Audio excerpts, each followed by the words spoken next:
Oke, kembali lagi di Mulung Pikiran sesi keempat. Kali ini kita kembali lagi di bukunya Pip Jones ya, pengantar teori-teori sosial. Untuk sesi sebelumnya ya, atau part sebelumnya dari pengantar teori sosial kita sampai di teori struktural konsensus atau teori konsensus masyarakat sebagai struktur aturan ya. Kali ini kita akan membahas lawannya atau antitesisnya, yaitu teori struktural konflik ya, atau masyarakat sebagai struktur ketidaksetaraan. Jadi nanti kita agak berbeda atau berlawanan dengan part sebelumnya atau materi sebelumnya. Dan kita masih di bab 1 ya, masih di pengantar. Jadi ini akan jadi ya semacam gameplay yang sangat panjang lah. Khusus untuk pengantar teori sosial ya, karena ada beberapa bab, ada beberapa topik materi yang cukup berat juga, sehingga saya dalam menyusun materinya juga harus hati-hati ya dan pelan-pelan juga gitu, supaya saya sendiri juga paham yang menyampaikan gitu, dan teman-teman yang nonton juga bisa paham gitu. Oke, kita mulai masuk ke pembahasan ya, masyarakat sebagai struktur ketidaksetaraan. Jadi teman-teman bisa lihat beberapa gambar atau ilustrasi ya tentang struktur ketidaksetaraan dalam masyarakat gitu. Jadi struktur sosial, kondisi sosial dalam masyarakat itu pada dasarnya nggak setara-setara banget gitu loh, nggak adil-adil banget, nggak stabil-stabil banget, tapi justru timpang yang terjadi. Meskipun ketimpangannya kadang tidak terdeteksi misalnya, atau terkamuflase atau tertutupi ya, tapi bagi struktural konflik ya, masyarakat, struktur sosial, konstruksi sosial itu ya pada dasarnya tidak setara gitu, dan kalau bisa ya setara gitu. Nah, makanya ini antitesis dari struktural konsensus ya, teori yang kita bahas di part kedua dari bukunya Pip Jones, pengantar teori-teori sosial. Jadi pengaruh keberuntungan dan ketidakberuntungan terhadap perilaku. Jadi teman-teman bisa lihat di situ, misalnya ada anak yang akan berangkat sekolah tapi diantar menggunakan mobil dengan berpakaian rapi gitu kan. Tapi kok ada anak yang justru tidak bisa menempuh studinya gitu loh. Kenapa ada anak yang justru harus membantu orang tuanya bekerja, berjualan cobek di situ ya. Dan gambar yang kedua yang sebelah kiri itu misalnya ada ilustrasi tentang keluarga bahagia ya, yang sedang menikmati sunset gitu kan, bersama putri atau putranya di situ. Tapi ada juga kelompok masyarakat yang justru tidak bisa menikmati sunset gitu, karena harus bekerja dari pagi sampai malam misalnya, atau harus menjadi buruh di pabrik misalnya, atau di situ misalnya jadi buruh di sekitar pelabuhan ya kalau nggak salah ya, di situ di perempuan-perempuan yang justru harus bekerja untuk menafkahi keluarganya sebagai tulang punggung gitu kan. Nah, kalau asumsinya struktural konsensus ya, bahwa masyarakat itu ya pada posisinya setara, kemudian stabil dan seterusnya, tapi kok ada gitu kan kelompok masyarakat yang nasibnya berbeda gitu. Kalau asumsi bahwa masyarakat itu stabil, tapi kok ada kelompok masyarakat yang tidak stabil, ini kan menjadi pertanyaan juga gitu. Apa sih sebabnya ada anak yang bisa sekolah diantar menggunakan mobil pribadinya, tapi juga ada anak yang justru harus putus sekolah dan berjualan cobek gitu loh. Kira-kira penyebabnya apa gitu kan? Apakah ini takdir misalnya? Apakah ini memang antara beruntung dan tidak beruntung? Apakah yang anak yang putus sekolah ini malas misalnya, dia malas untuk sekolah gitu kan? Ataukah ibu-ibu, perempuan-perempuan yang kerja di pelabuhan ini jadi buruh sortir kerang misalnya di situ, apa mereka tidak punya keterampilan lain? Apakah memang mereka memilih jalan hidupnya seperti itu? Itu kan menjadi pertanyaan tersendiri. Apakah keluarga yang menikmati sunset itu adalah keluarga yang benar-benar ideal, ataukah idealitas keluarga itu memang seperti itu gitu loh? Kenapa bisa ada perbedaan di sini itu? Kenapa bisa ada perbedaan nasib di sini gitu? Nah, ini yang berusaha dibongkar nanti oleh struktural konflik ya, bahwa ada variabel-variabel yang memengaruhi struktur sosial kondisi masyarakat yang ini nggak taken for granted gitu, nggak juga tiba-tiba struktur sosial itu jatuh dari langit atau keluar dari dalam perut bumi gitu, atau memang takdir struktur sosial ya seperti ini gitu. Yang anak si berjualan cobek ini ya memang dia ditakdirkan untuk berjualan cobek. Keluarga yang menikmati sunset ya memang ditakdirkan untuk menikmati sunset ketika mereka sudah menikah dan mempunyai anak gitu kan. Apakah ini gitu loh, apakah kehidupan sosial memang mutlak seperti ini gitu loh? Apakah tidak bisa dirubah?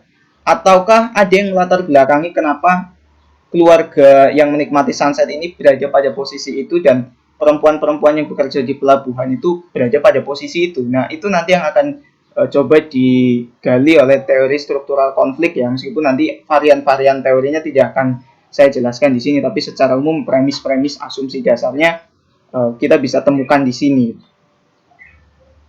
Nah, pengaruh terpenting terhadap kehidupan sosial adalah distribusi keberuntungan dan dampaknya pada perilaku.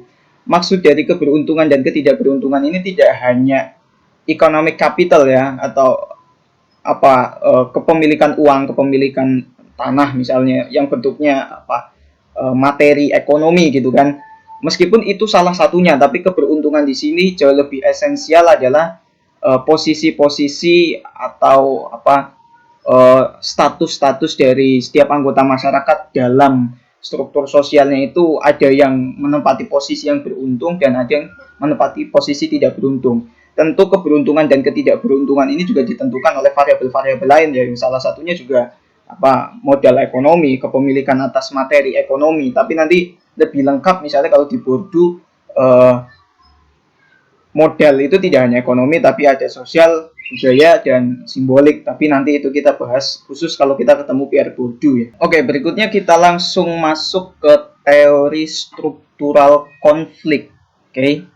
Jadi ada beberapa poin-poin ya yang saya paparkan di sini mengenai teori struktural konflik, dan teman-teman bisa adopsi nanti untuk ya berbagai macam keperluan, entah itu keperluan yang pragmatis seperti tugas kuliah ya, khususnya teman-teman yang kuliah di prodi sosiologi, filsafat mungkin, atau hukum atau politik yang dapat mata kuliah pengantar teori sosial juga bisa mengadopsinya. Tapi alangkah lebih baiknya apa yang saya paparkan hanya semacam pemantik ya buat teman-teman untuk membaca bukunya langsung. Siapa tahu nanti penafsirannya berbeda.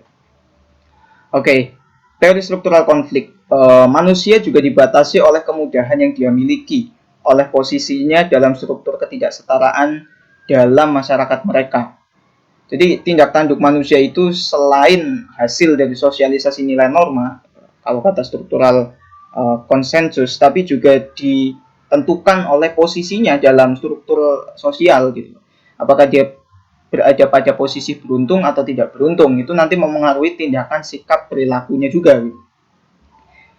Asal-usul dan persistensi struktur ketidaksetaraan terletak pada dominasi atas kelompok-kelompok yang beruntung oleh kelompok-kelompok yang tidak beruntung gitu ya. Mungkin di situ saya agak tipe ya. Kelompok-kelompok yang beruntung, yang tidak beruntung, dominasi atas kelompok-kelompok yang tidak beruntung oleh kelompok-kelompok yang beruntung.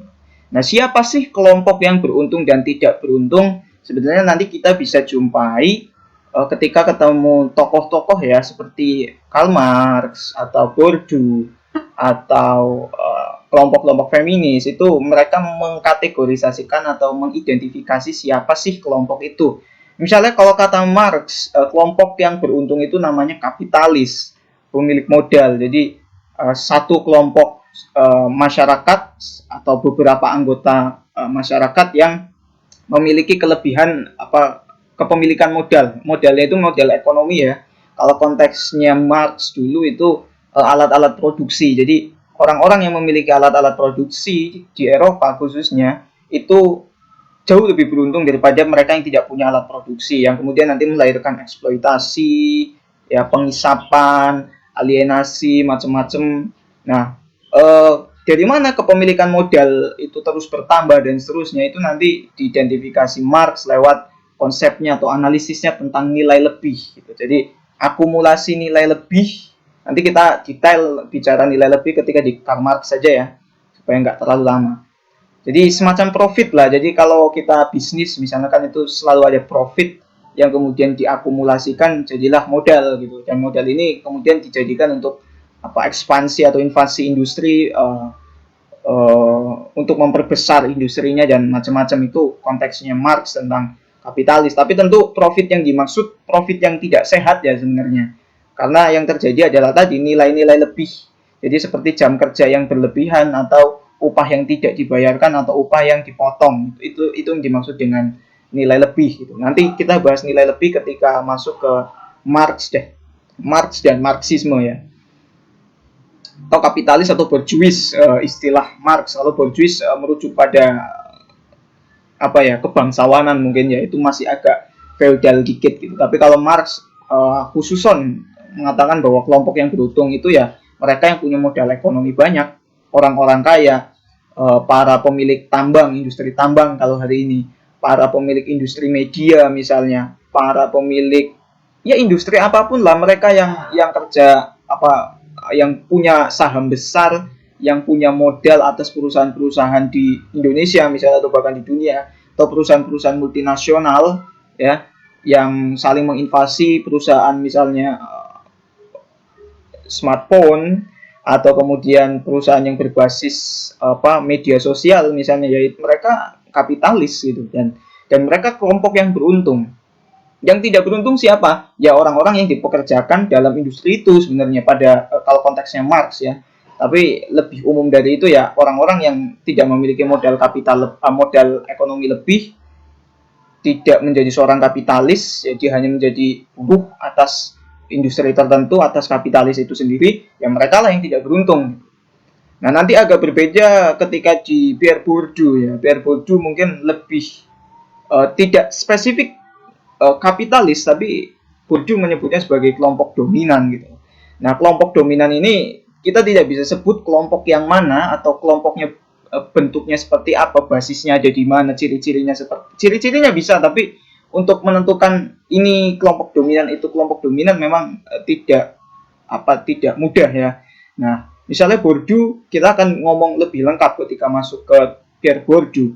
Bourdieu memberikan kategorisasi tentang siapa sih kelompok dominan itu. Kelompok dominan itu mereka yang memiliki kelengkapan modal. Jadi dalam Bourdieu ada identifikasi atas modal, yaitu modal ekonomi, modal sosial, modal budaya, dan modal simbolik. Nah, kalau seseorang atau kelompok dalam masyarakat itu bisa memiliki keempat modal itu, maka dia punya potensi untuk jadi kelompok dominan. Atau dia bisa, kalau bahasanya Darwin mungkin survive, tapi bahasanya Bourdieu tidak sekedar survive, tapi mendapatkan social position gitu. Meskipun mendapatkan social position atau posisi sosial dalam masyarakat itu tidak hanya soal modal ya, karena kalau rumusnya Bourdieu itu ada habitus, ada capital, dan ada field. Field itu ranah atau arena. Arena itu ya seperti arena pendidikan, arena politik, arena ekonomi. Pasar itu arena atau ranah ekonomi misalnya.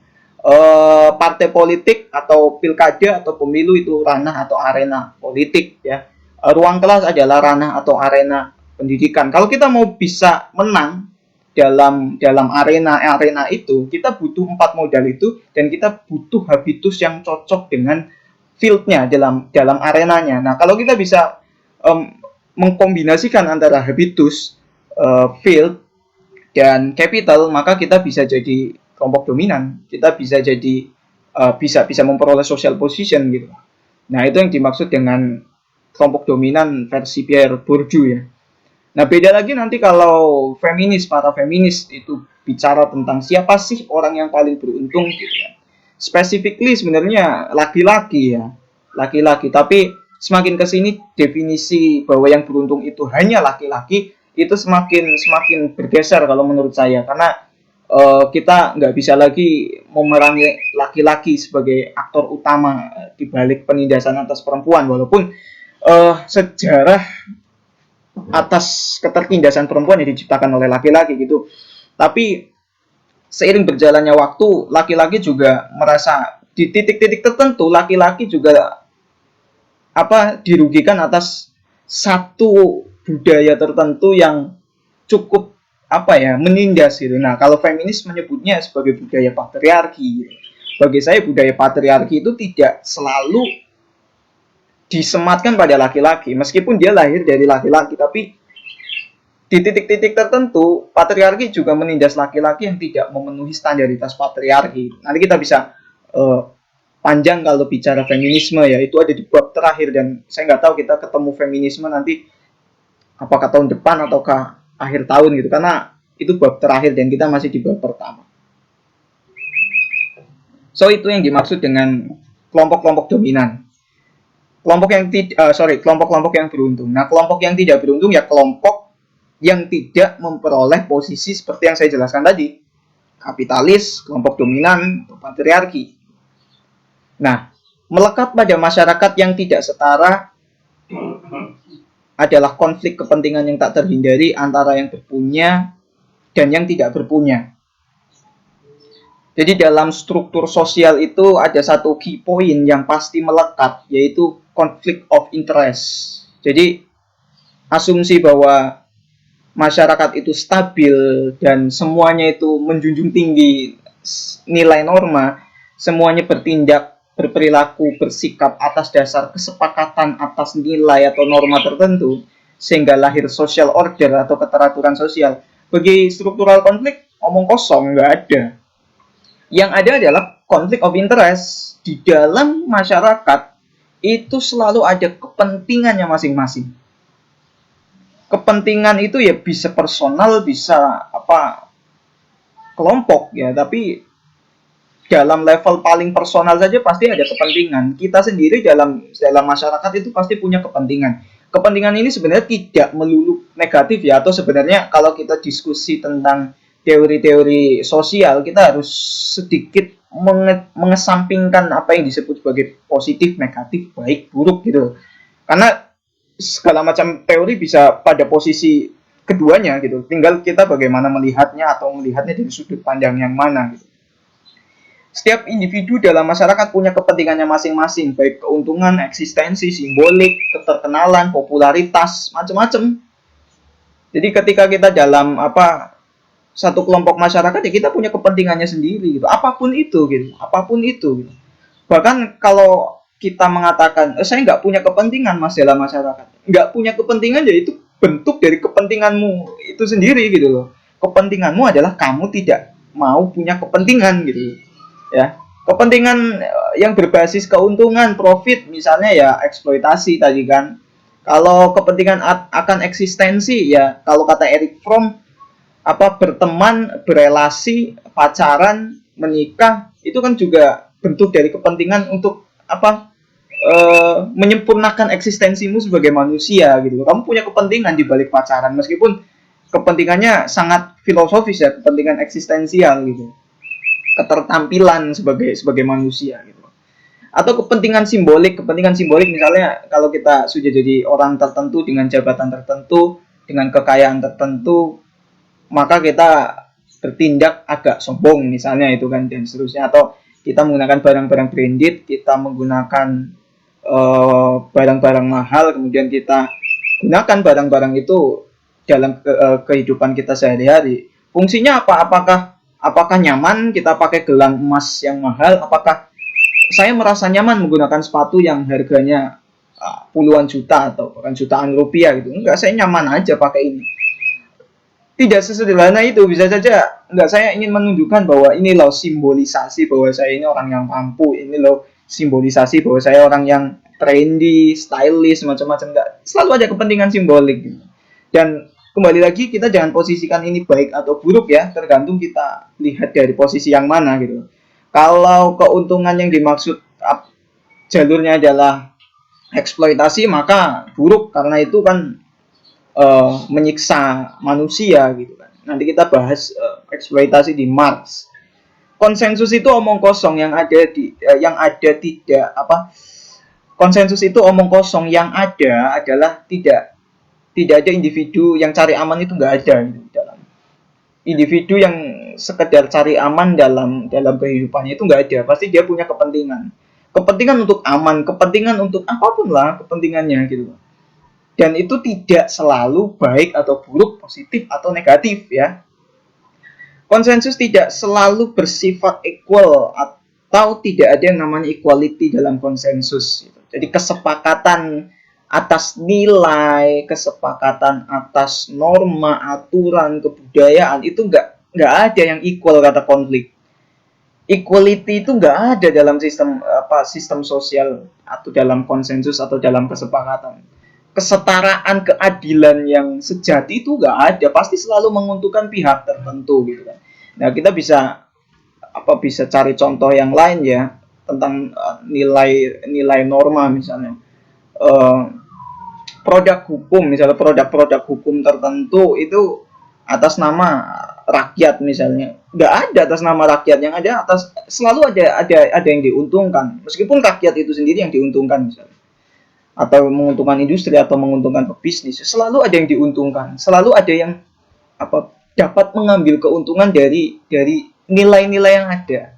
Misalnya perempuan tidak boleh pulang malam gitu kan, yang boleh pulang malam laki-laki misalnya ya, yang diuntungkan atas nilai itu ya laki-laki bukan perempuan gitu. Jadi tidak ada equality dalam konsensus sosial, equality dalam sistem sosial, struktur sosial, kebudayaan, nggak ada equality.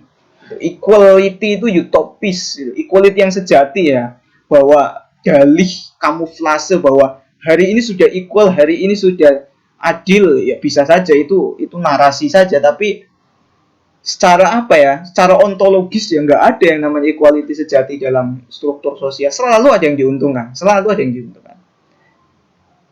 misalnya kita kuliah punya dapat tugas paper kelompok ya, nulis artikel misalnya secara berkelompok, kita kan pasti kalau bisa ya kita dapat bagian yang lebih mudah lah gitu kan. Mungkin saya ambil yang paling susah sini buat saya gitu, atau yang paling susah itu ya bentuk dari kepentingan kita sendiri, misalnya kepentingan simbolik, ini loh saya nggarap yang paling susah, ini loh saya ngerjain bagian yang paling susah, ya kepentingan kita itu kan, kepentingan kita ya kepentingan atas misalnya simbolik tadi, simbol bahwa saya pintar misalnya, atau yang pragmatis kan saya ambil bagian yang lebih mudah saja. Selalu ada kepentingan dalam kelompok, selalu ada kepentingan dalam struktur sosial. Jadi kalau teman-teman menjumpai orang atau sahabat teman kita sendiri yang kok dia ngambil enaknya aja ya, kok dia pengennya enaknya sendiri, yo jangan heran, hidup memang begitu gitu. Hidup memang bernuansa konflik of interest gitu. Kehidupan sosial itu selalu ada kepentingan. Kita sebenarnya nggak perlu heran ya ketika menjumpai seperti itu. Kok bisa ya anggota DPR gajinya besar ya, tunjangannya besar, kegiatannya nggak begitu berat, rapat di ruangan ber-AC, dapat mobil dinas macam-macam, tapi kok bisa korupsi ya? Ya jangan heran, kehidupan sosial pasti begitu gitu loh. Pasti dia punya kepentingan lain dibalik hanya sekedar posisinya. Dia yang tidak korupsi ya kepentingannya untuk tidak korupsi itu tadi. Jadi selalu ada kepentingan gitu loh. Kepentingan tidak selalu profit pragmatis ya, yang menambah kekayaan, menambah ketenaran, tidak berposisi, tidak memiliki kepentingan, deklarasi atas tidak memiliki kepentingan, narasi klaim atau bahwa saya tidak punya kepentingan, yaitu juga kepentingan sendiri gitu. Jadi selalu ada kepentingan ya. Kemudian Wes Sharrock ini kalau saya cari browsing dia seorang sosiolog asal Manchester ya, atau kalau nggak Manchester ya pokoknya di Inggris lah. Menurut dia, menurut Sharrock, perbedaan kepentingan dalam masyarakat sama pentingnya dengan kesepakatan atas aturan dan nilai-nilai. Manfaat lebih besar bagi sebagian warga berarti ketidaknyamanan bagi sebagian warga yang lain yang tidak mendapatkan kemudahan. Jadi dalam struktur sosial, konstruksi sosial, kehidupan manusia, yang namanya perbedaan kepentingan, yang namanya conflict of interest, yang namanya kepemilikan atas kepentingan, yaitu itu sama pentingnya dengan kesepakatan atas aturan dan nilai tadi gitu. Kalau konsensus bilang yang penting dalam kehidupan sosial itu adalah kesepakatan atas nilai dan norma yang kemudian diimplementasikan dalam bentuk tindakan sikap perilaku gitu kan. Tapi kalau kata konflik nggak cuma itu, atau bahkan ada variabel lain yang sama pentingnya dengan kesepakatan atas nilai gitu. Namanya kepentingan. Kepentingan tidak mungkin bisa lepas dari fitrahnya manusia, mungkin kalau kata konflik ya. Ada beberapa filsuf yang mendalilkan itu ya, misalnya Thomas Hobbes yang bilang homo homini lupus gitu kan, bahwa manusia itu selalu punya potensi untuk menjadi serigala bagi manusia yang lain. Jadi dia punya watak jahat gitu kan. Freud misalnya bilang insting manusia itu ada dua loh, ada Thanatos sama Eros.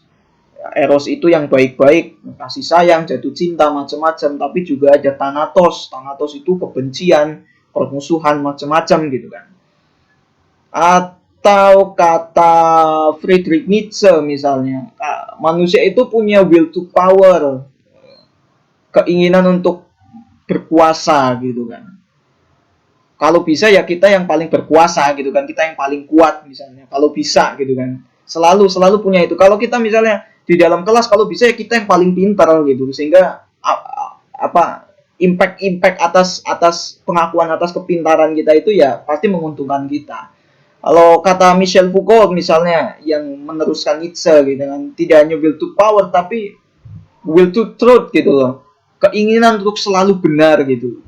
Kita selalu merasa ingin selalu benar. Kalau bisa ya tindak tanduk kita itu kan selalu benar gitu loh. Kalau bisa jangan salah lah, karena kalau salah konsekuensinya kan banyak dan seterusnya gitu kan. Nah, kita selalu punya keinginan untuk benar gitu. Makanya berikutnya Foucault merumuskan tentang wacana gitu kan, rezim wacana gitu. Rezim wacana lahir ya karena ada will to truth gitu, keinginan untuk merasa paling benar gitu.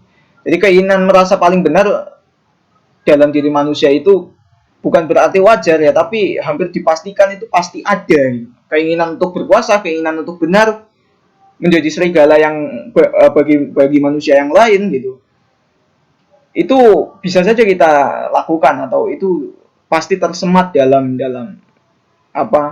konstruksinya manusia gitu, dalam identitasnya manusia. Walaupun nanti antitesisnya juga banyak. Misalnya kalau di filsafat Islam kan, manusia itu diciptakan jadi sebagian limpahan cahayanya Tuhan gitu kan, atau manusia itu ya mewarisi sifat-sifat ketuhanan gitu, sehingga ketika kita menyimpang dari sifat-sifat ketuhanan sebenarnya kita sedang mengkhianati karunia Tuhan gitu kan. Antitesisnya banyak gitu dari teori-teori tentang bahwa manusia itu selalu punya kepentingan, dalam masyarakat selalu ada kepentingan. Nah, di balik kepentingan individu pasti ada yang tidak nyaman, itu pasti ya. Kalau bisa misalnya tadi tugas kelompok, kalau bisa saya ambil bagian yang paling mudah. Itu kan selalu ada pihak yang tidak nyaman. Pihak yang tidak nyaman siapa? Ya teman kita yang dapat bagian paling susah gitu.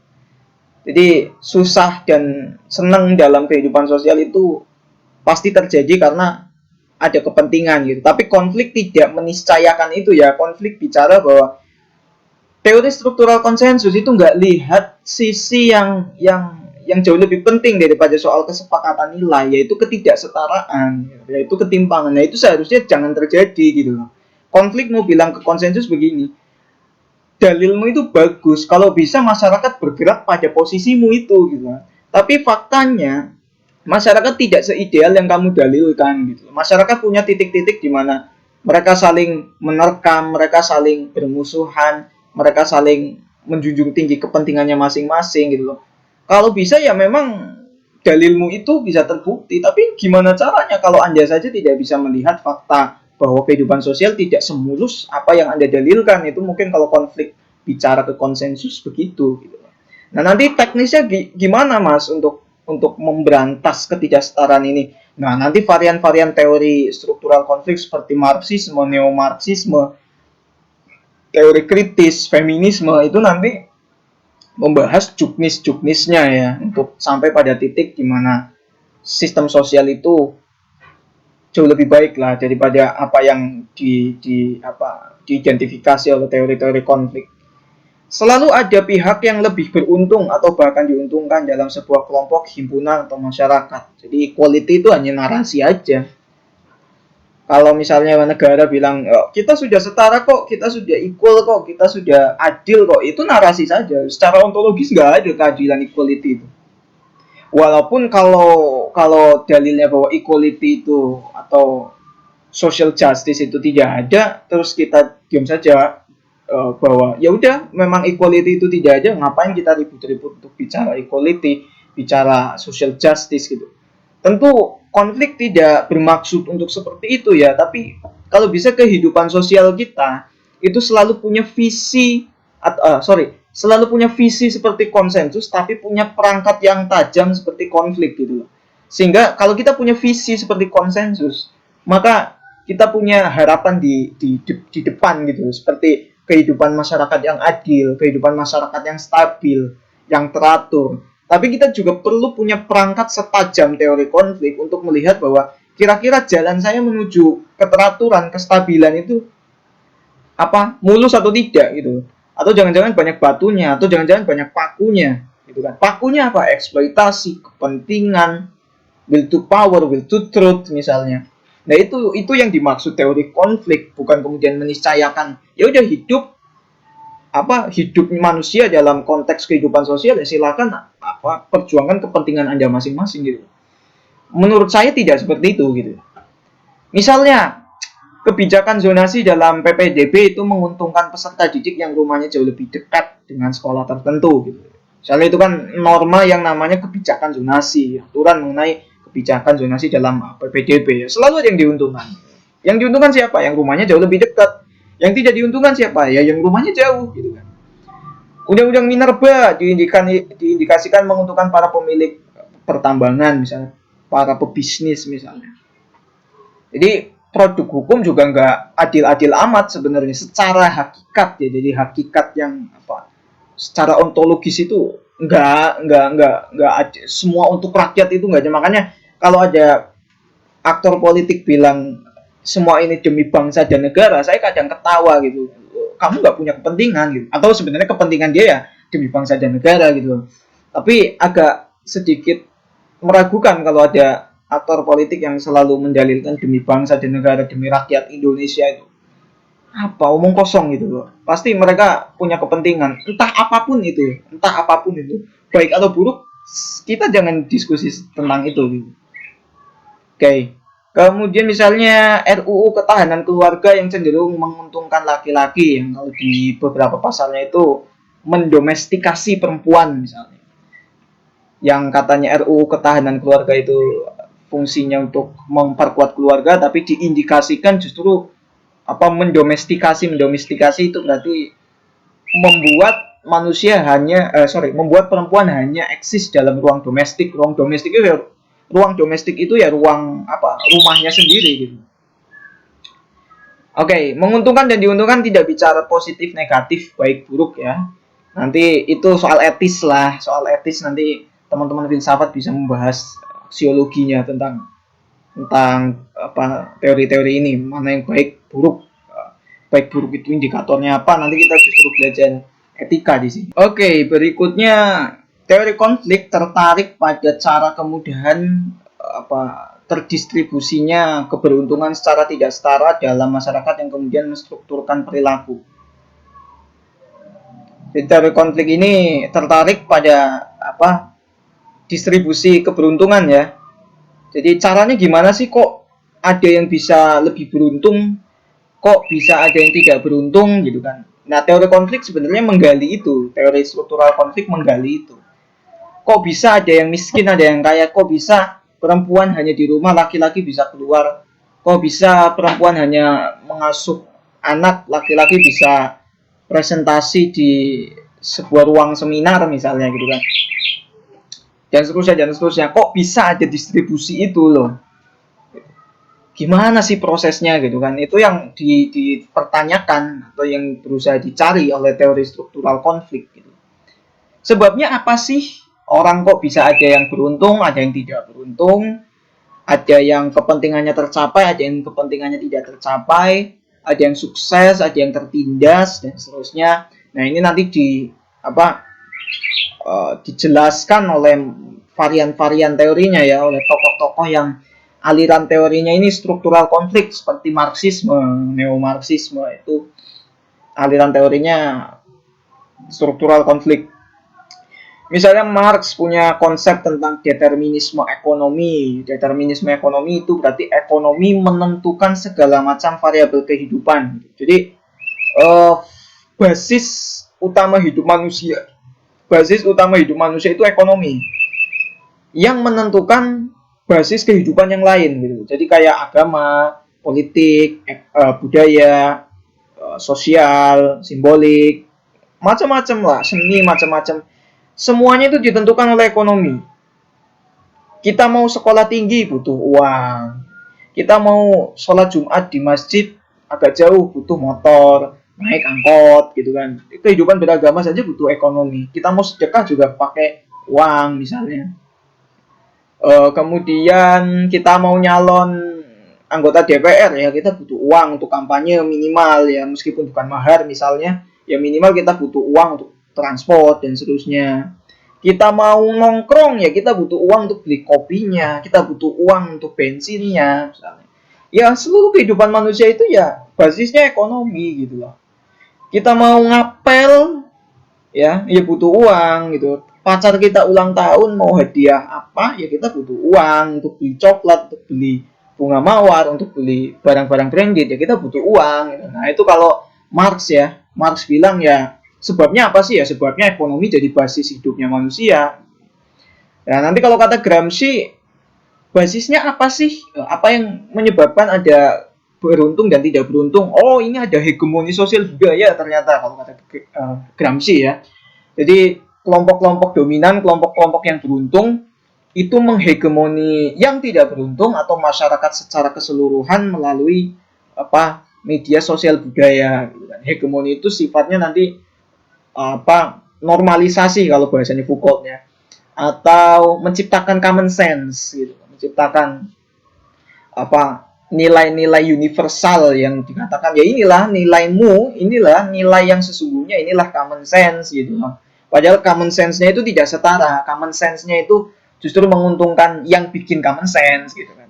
Sehingga perlu counter hegemoni kalau kata Gramsci. Yang mengcounter hegemoni itu intelektual. Nanti Gramsci bilang intelektual itu ada dua, intelektual tradisional sama intelektual yang organik. Nah, intelektual organik inilah yang bisa menghegemoni, yang bisa mengcounter hegemoni kelompok-kelompok yang beruntung. Kalau Gramsci karena dia neo-Marxisme, jadi kelompok yang beruntung ini masih kapitalis bourgeois gitu.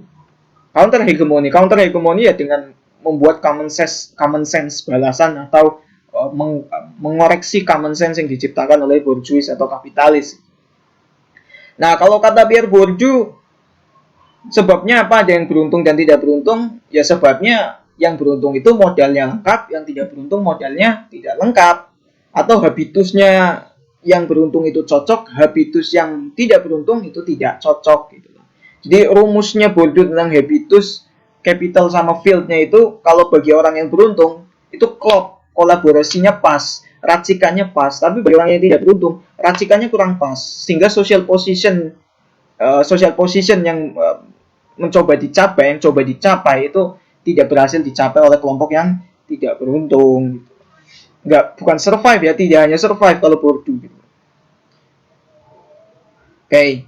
Misalnya determinisme ekonomi, perwujudan dari cinta adalah membelikan coklat, kue ulang tahun, perhiasan, barang-barang branded, 2 lembar tiket bioskop dan seterusnya gitu kan.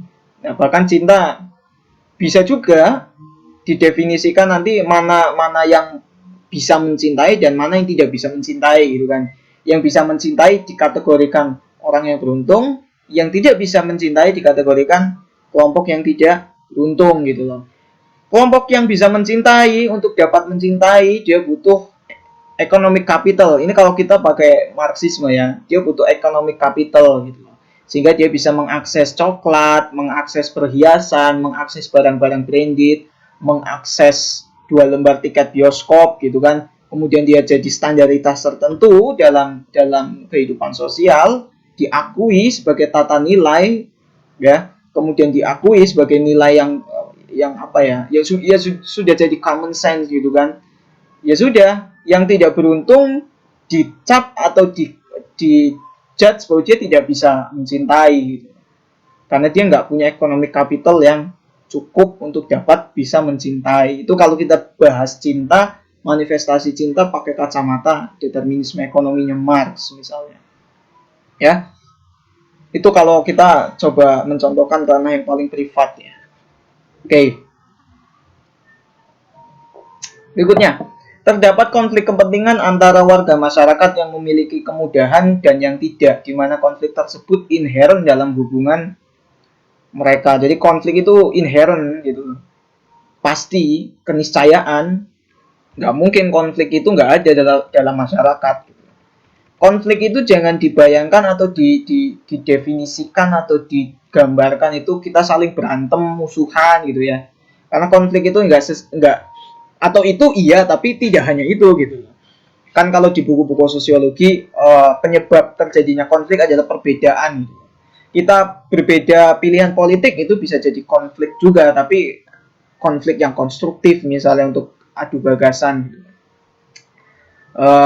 Kita punya misalnya pendapat tentang bagaimana caranya saya dari Jakarta ke Brebes, yang satu lewat Cipali, yang satu lewat Pantura, mereka kan punya perbedaan gagasan, kemudian mereka sering beradu di situ. Kalau lewat Cipali enaknya ini, kalau lewat Pantura enaknya ini, dan seterusnya. Itu juga bagian dari konflik gitu. Jadi konflik variannya tidak hanya yang berantem-berantem, yang musuh-musuhan, yang misu-misu, yang saling hate speech gitu ya. Atau kalau kata Bourdieu dalam konsep field ya, dalam konsep ranah atau arena, field itu sebagai arena of the struggle gitu. Jadi tempat untuk saling bertahan, tempat pertempuran, tempat untuk saling survive misalnya. Jadi dalam kehidupan sosial itu ya pada dasarnya kita saling bertarung gitu loh, mengusung kepentingan masing-masing. Minimal memang untuk survive ya. Survive, bertahan hidup juga tidak, definisinya tidak sebatas physically ya, jadi bisa makan atau tidak, tapi bertahan hidup dalam konteks eksistensi, ketertampilan dalam masyarakat gitu. Sadar atau tidak sebenarnya hidup kita itu saling bertarung kalau kita pakai rumusannya Bourdieu. Dimanapun lah, di sekolah, di dalam kelas, di kampus, di pasar kan kita saling bertarung untuk cari barang yang paling murah bisa kita beli gitu, bertarung untuk mendapatkan tempe, bertarung untuk mendapatkan daging, bertarung untuk mendapatkan sayur yang paling segar ya. Field dalam konsep Bourdieu di pasar ya begitu gitu loh. Nanti kalau field dalam ranah ekonomi yang lebih elit misalnya ya, bisnis itu ya juga bagian dari pertarungan gitu loh. Politik apalagi gitu kan. Jadi kehidupan sosial itu saling bertarung. Ranah apa aja yang paling privat misalnya yang disebut misalnya ranah percintaan gitu kan, ranah percintaan yang sering kita anggap ranah yang paling privat. Kalau ekonomi politik kan masih publik ya, pasar juga masih publik gitu. Soal definisi mampu mencintai dan tidak mampu mencintai itu kan kita juga saling bertarung gitu loh. Untuk siapa sih yang mampu mencintai dan mana yang tidak mampu mencintai, itu juga kita saling bertarung dalam ranah yang namanya percintaan gitu. Kepentingannya macam-macam dan lain-lain. Jadi pertarungan dalam kehidupan sosial itu pasti ada, konflik itu pasti ada gitu. Dan nggak bisa dihapus lah. Bahkan nanti dalam kajian perubahan sosial kan konflik itu menjadi jembatan menuju perubahan sosial ya. Nanti kita kapan-kapan bahas spesifik tentang sosiologi perubahan sosial. Tapi nanti kalau kita sudah tamat di gameplaynya pengantar teori sosialnya. Nah, selain itu, teori konflik ini sebenarnya punya komplain tersendiri terhadap teori struktural konsensus ya. Jadi mengkritik teori struktural konsensus.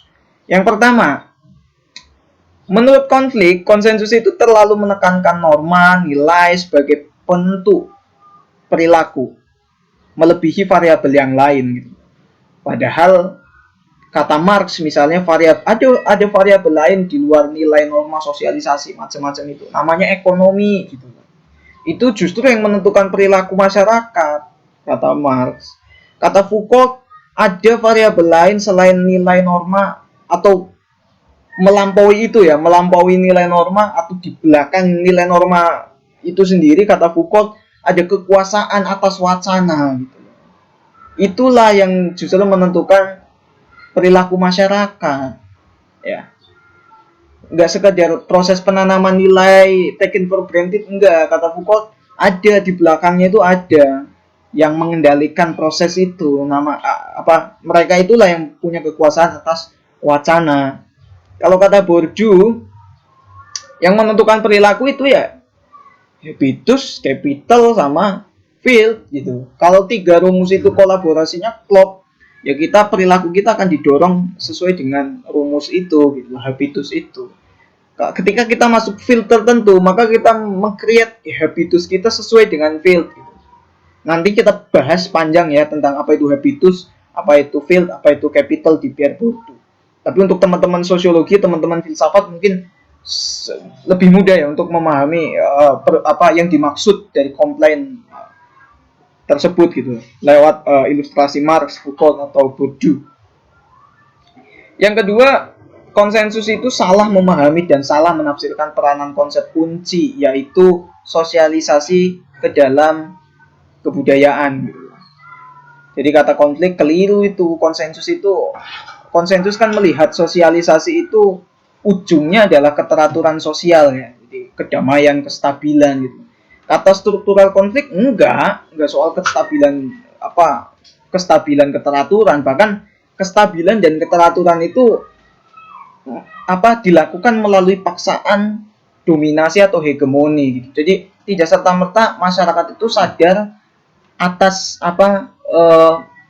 nilai-nilai norma itu. Jadi kayak aturan sopan santun, jangan pulang malam, pakai pakaian yang sopan, kemudian jangan menatap mata orang tua, jangan bicara kotor dan seterusnya. Itu tidak secara sadar dilakukan. Oh ya, itu hal baik, enggak. Kadang di titik-titik tertentu kita justru melakukannya dengan terpaksa. Misalnya norma yang bentuknya norma hukum ya, produk hukum misalnya, itu kan kita lakukan juga secara terpaksa. Kalau bisa saya pakai motor nggak usah pakai helm, nggak usah bawa STNK gitu kan. Tapi ada konsekuensi di balik itu, ditilang, denda, bahkan kurungan penjara. Maka saya melakukan menggunakan helm, membawa STNK ya dengan terpaksa gitu loh. Ada dominasi siapa ya? Dominasi negara, dari hegemoni negara di situ. Baik atau buruk, jangan bicara baik dan buruk gitu. Karena kita tidak sedang bicara itu. Kalau baik buruk, etis tidak etis, nanti kita masuk kajian etika, nanti itu beda lagi. Oke, berikutnya adalah ide sebagai instrumen kekuasaan. Kestabilan sosial itu tidak ada.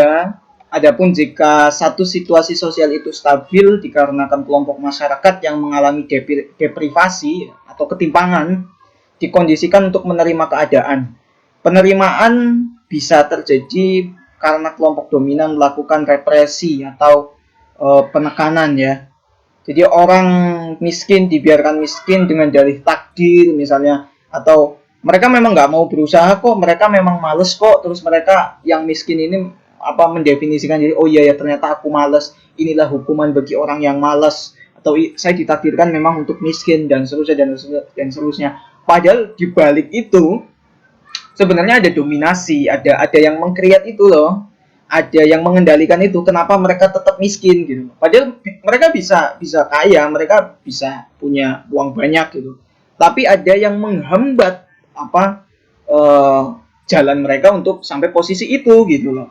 Nah kalau di Marx ya tadi soal, nanti ada kritik agama sedikit kalau di Marx ya, yang membuat kaum proletar, buruh itu nggak mau bergerak, nggak mau melawan kapitalis, nggak mau merubah sistem sosial yang ada, karena mereka menganggap sistem yang hari ini ya sudah menjadi takdir yang harus saya terima dan tinggal saya jalankan gitu.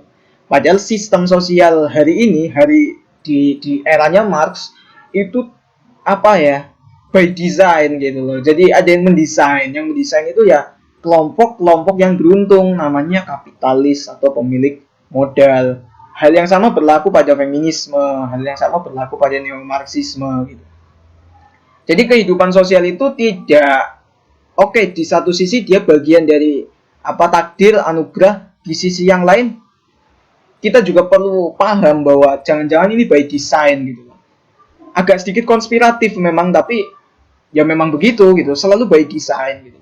Kenapa saya nggak pernah bisa peringkat 1 misalnya? Kenapa saya perempuan nggak pernah bisa jadi ketua OSIS? Oh ternyata pola rekrutmennya itu selalu kalau bisa yang jadi ketua OSIS itu laki-laki, jangan perempuan.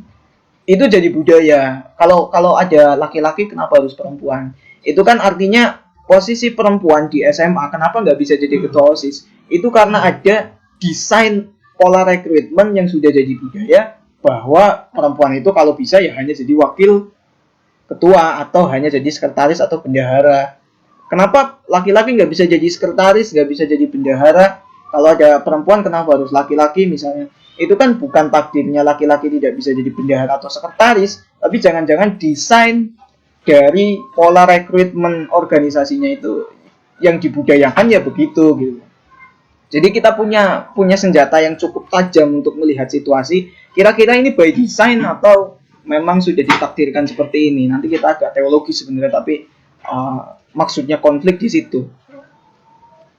Perempuan dihambat aksesnya atas peran-peran publik karena dianggap itu bukan kodratnya. Kodrat perempuan itu hanya di dapur, sumur, kasur gitu kan. Kalau bisa dia jangan ngisi seminar, kalau bisa dia jangan jadi ketua organisasi gitu kan, dan seterusnya karena kodratnya bukan itu gitu kan. Itu kan sebenarnya jangan-jangan didesain oleh satu kebudayaan. Kalau kata feminis namanya patriarki gitu. Jadi by design lah, kehidupan sosial itu nggak ada yang murni-murni banget kalau kata teori struktural konflik ya. Selalu ada yang mendesain. Yang mendesain itu ya kelompok-kelompok yang beruntung. Caranya gimana sih supaya desain-desain itu tetap langgeng, tetap terpelihara? Ya, caranya ada dua. Yang pertama, orang-orang yang tidak beruntung dicegah jangan sampai memandang diri mereka tidak beruntung atau dirugikan. Yang kedua, diiming-imingi bahwa kondisi tersebut sekarang, hari ini, itu sudah cukup adil. Meskipun faktanya tidak. Nah, medianya apa? Dia bisa melalui kontrol, manipulasi nilai norma, ya. Kalau butuh institusi, ya bisa pakai institusi pendidikan, institusi agama, institusi politik, institusi keluarga, institusi budaya, ya. Itu kalau butuh institusi, gitu. Jadi kalau bisa, orang-orang yang tidak beruntung ini atau yang dirugikan bahkan itu jangan sampai sadar gitu.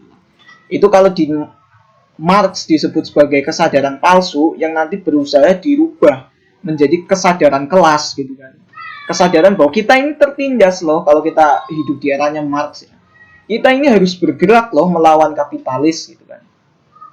Kita ini harus berubah loh gitu kan. Tapi bagi kelompok-kelompok yang beruntung, kalau bisa kan saya di posisi ini terus. Kalau bisa saya tetap jadi orang kaya. Kalau bisa saya tetap jadi pejabat. Kalau bisa laki-laki tetap jadi ketua OSIS, jangan sampai perempuan gitu misalnya. Kalau bisa. Nah, nanti kan desain-desainnya dibikin sedemikian rupa sehingga misalnya perempuan itu merasa ya memang posisi saya nggak bisa lah jadi ketua OSIS. Memang kodratnya saya nggak bisa jadi ketua OSIS. Memang takdir saya tidak bisa jadi ketua OSIS. Memang takdir saya tidak bisa jadi ketua BEM misalnya gitu kan. Memang posisi saya, status saya bukan di situ, status saya di sekretaris, posisi saya di bendahara gitu kan. Nanti yang timbul adalah mereka tidak sadar akan ketertindasannya gitu. Atau diiming-imingi tadi, hari ini itu sudah equal loh, hari ini sudah adil loh. Indeks kesetaraan gender kita itu sudah membaik loh.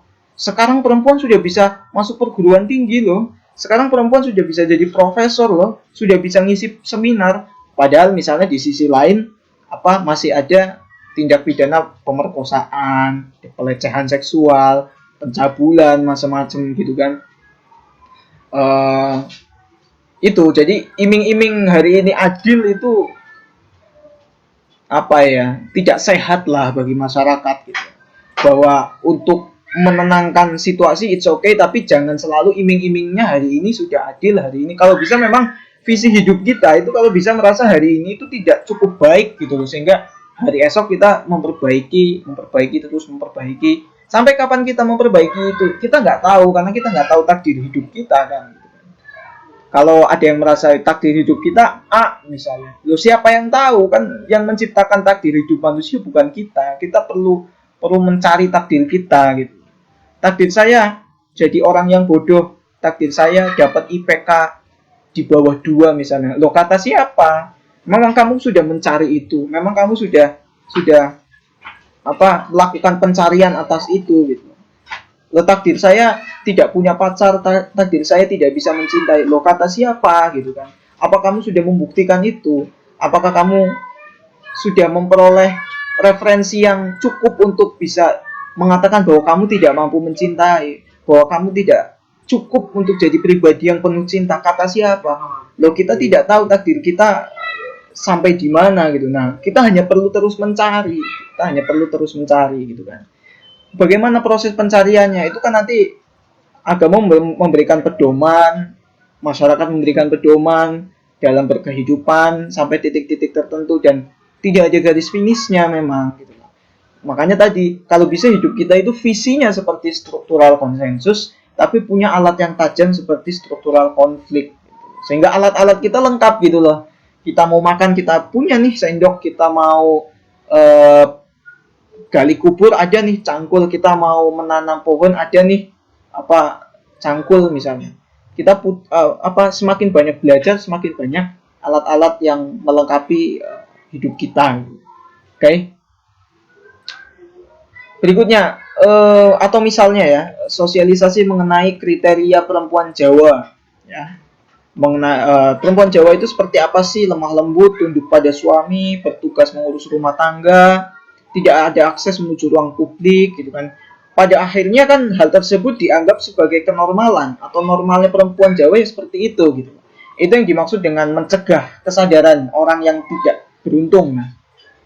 Jadi perempuan Jawa itu seperti apa sih? Oh, lemah lembut, nggak boleh keluar, dan seterusnya. Oh iya. Ternyata perempuan Jawa itu begitu ya. Nah, itu nanti mekanismenya dibaca seperti apa. Kita bisa pakai Bourdieu, kita bisa pakai feminisme. Oh, di Betty Friedan itu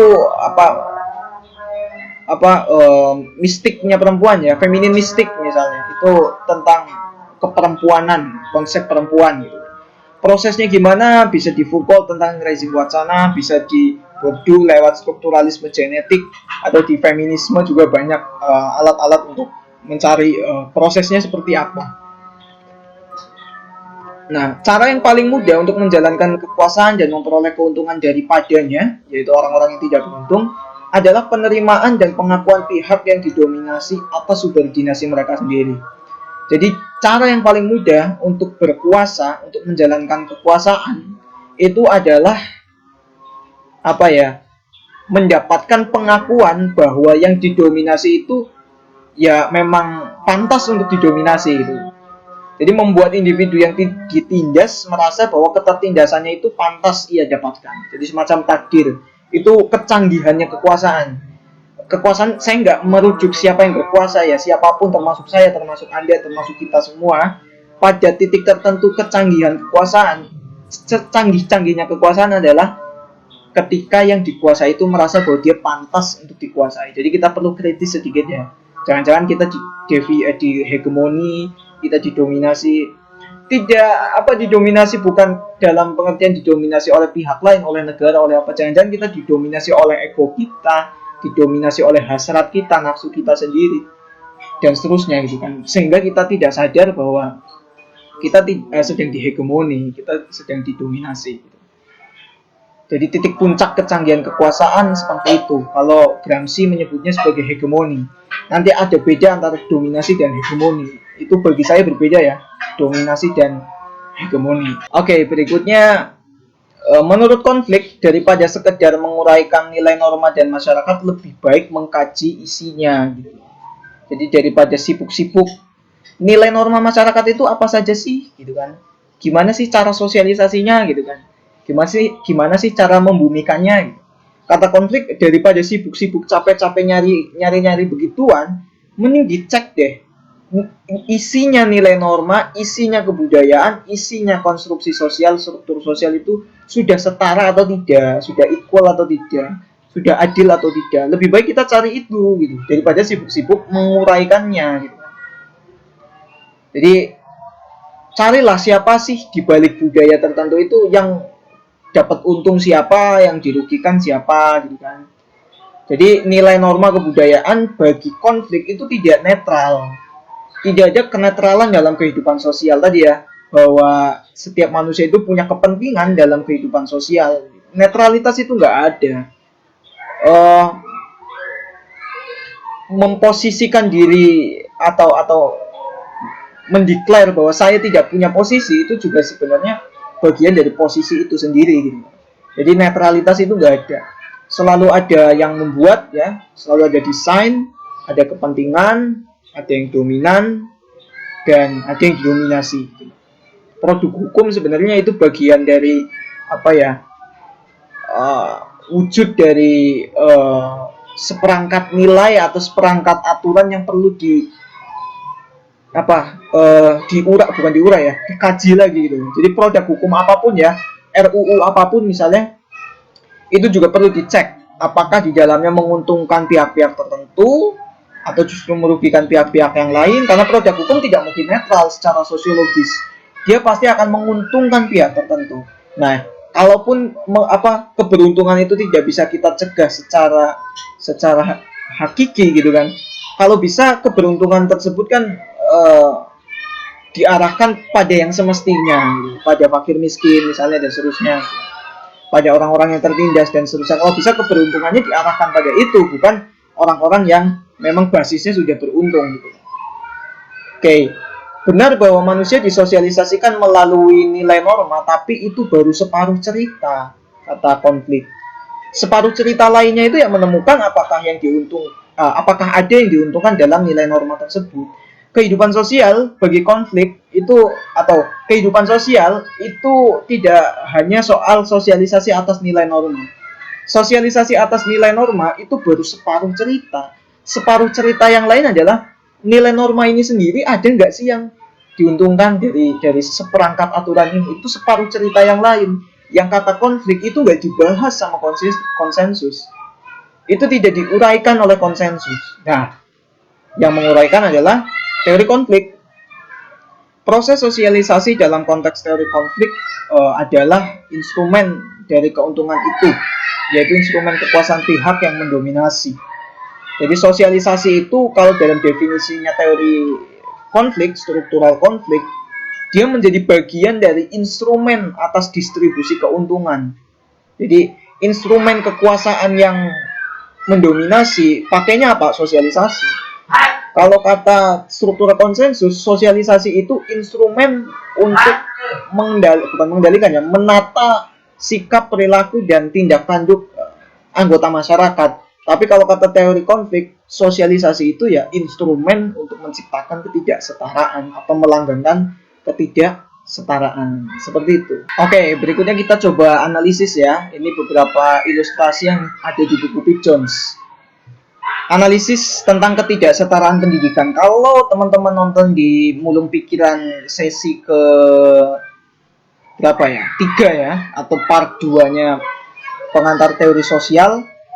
Teori struktural konsensus itu menganalisis bahwa ketidaksetaraan dalam pendidikan itu terjadi karena ada pola sosialisasi yang berbeda antara keluarga kelas menengah dengan keluarga kelas pekerja. Keluarga kelas pekerja itu jauh lebih fokus, atau keluarga kelas menengah jauh lebih serius dalam menata studi anaknya, tapi kalau keluarga kelas pekerja lebih fokus pada menata kebutuhan hidupnya gitu, sehingga timbullah ketidaksetaraan pendidikan. Tapi kalau kata teori konflik, ketidaksetaraan pendidikan itu disebabkan oleh ya distribusi keberuntungan yang berbeda gitu. Jadi meskipun ada 2 anak, laki-laki atau perempuan ya, itu punya tingkat kecerdasan yang sama, punya motivasi yang sama, punya antusiasme yang sama, punya minat bakat yang sama, pokoknya sama-sama pintar, sama-sama berbakat. Tapi kalau dia lahir dari 2 keluarga yang berbeda, 2 keluarga dengan posisi keberuntungan yang berbeda, maka outputnya punya potensi yang juga berbeda.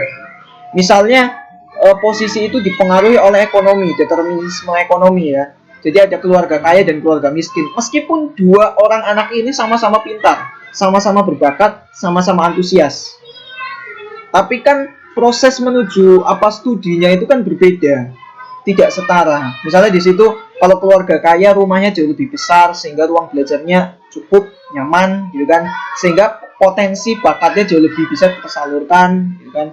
Atau kalau keluarga miskin rumahnya kecil, ruang belajarnya terbatas.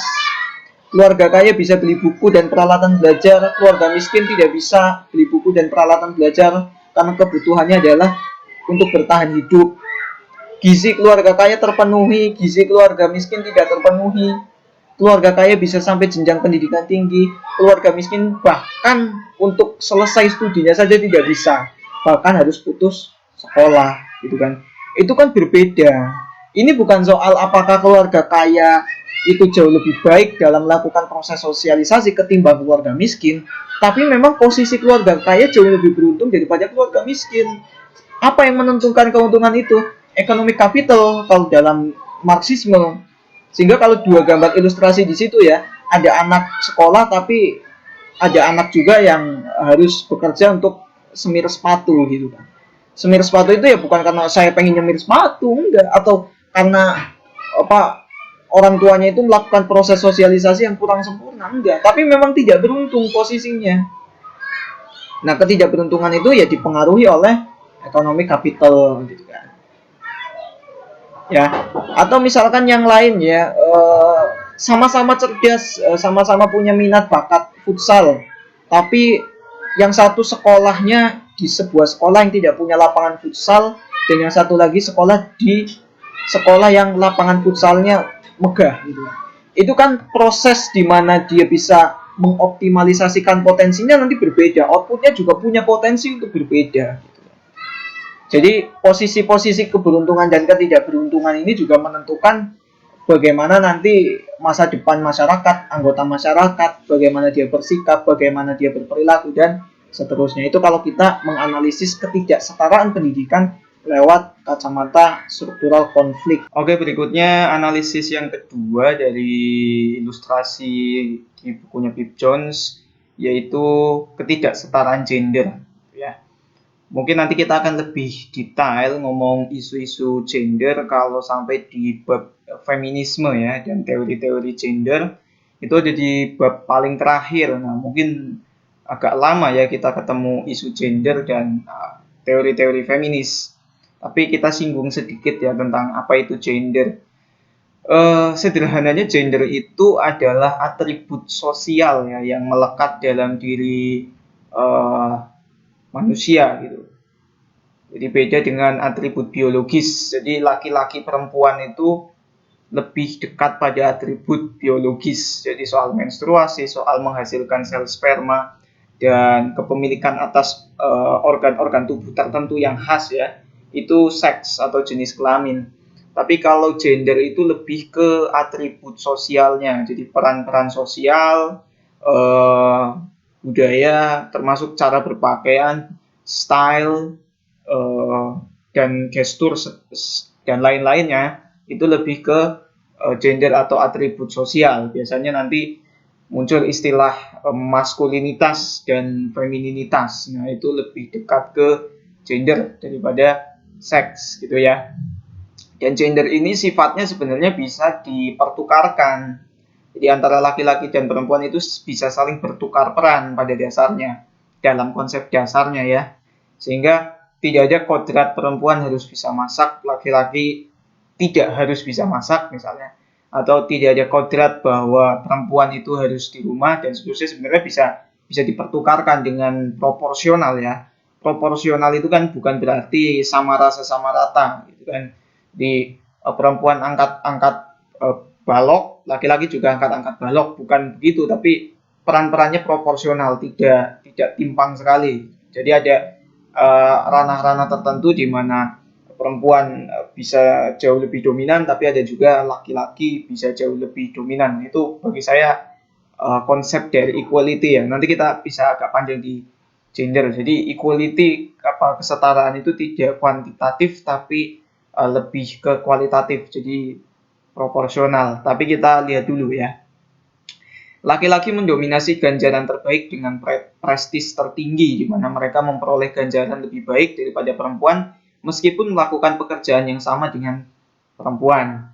Misalnya kalau economic material ya, berarti laki-laki misalnya diberi upah dalam satu jenis pekerjaan tertentu jauh lebih besar daripada perempuan, atau ada anggapan bahwa perempuan itu tenaga kerja yang murah kalau di kapitalisme ya, dan seterusnya. Jadi prestisnya laki-laki itu jauh lebih tinggi ganjarannya daripada perempuan. Jadi prestis simbolik, prestis materi misalnya itu jauh lebih baik laki-laki daripada perempuan di beberapa sektor ruang-ruang sosial ya. Jadi kepentingan laki-laki menjadi prioritas daripada perempuan. Misalnya perempuan jauh lebih mudah memperoleh akses-akses atas hak-hak politik praktisnya. Misalnya anggota DPR hari ini masih didominasi laki-laki gitu. Padahal di beberapa sekolah kuantitas peserta didik perempuan jauh lebih banyak daripada laki-laki ya. Itu kan kontradiktif ya, paradoks gitu. 80% anggota DPR setahu saya masih laki-laki. Kenapa nggak bisa perempuan? Itu kan yang menjadi pertanyaan gitu. Apakah perempuan tidak mampu? Kalau tidak mampu, toh 20% ada yang menjadi anggota DPR gitu kan. Seharusnya bisa 50-50 dong antara laki-laki dan perempuan yang menjadi anggota parlemen gitu. Nah, kenapa bisa masih 80% laki-laki? Berarti field-nya belum sesuai dengan keinginan atau visi gender itu sendiri, gender equality itu sendiri. Nanti kita detail bahas di feminisme. Perempuan disosialisasikan ke dalam definisi semacam itu maksudnya domestikasi, pembatasan atas peran sosial macam-macam ya, atau ganjaran yang lebih sedikit daripada laki-laki oleh masyarakat. Disinilah nilai norma bekerja menurut kepentingan kelompok tertentu, yaitu laki-laki.